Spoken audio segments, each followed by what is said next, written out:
Hey, welcome back to Telegraph.com.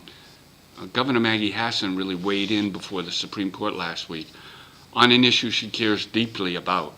As we talked about in our exclusive story on Governor Maggie Hassan's report card, there are a number of issues that candidate for Governor Maggie Hassan talked about trying to repeal that the Republican-led legislature had adopted. And she failed on all counts in those issues. Stand your ground. Couldn't repeal it. That allows people who face threats in public to use deadly force to defend themselves and not have to retreat. The voter ID law that requires people to show an ID in order to vote. The legislature last year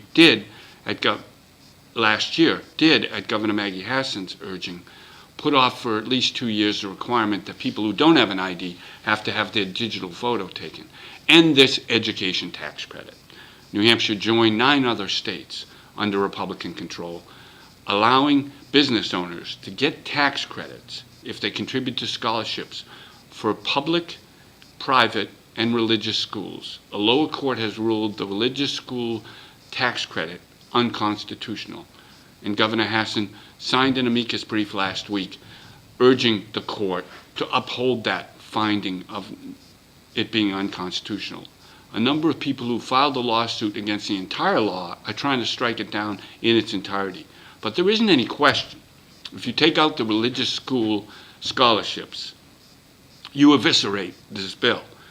Now, in the first year, the state law required that 70% of the money not only go to low income, but also go to either public school, other alternative public schools, or homeschooling, and not strictly to religious schools. That's really not what happened in the first year, but the Department of Revenue Administration said that was okay, and they're going to continue to monitor this law.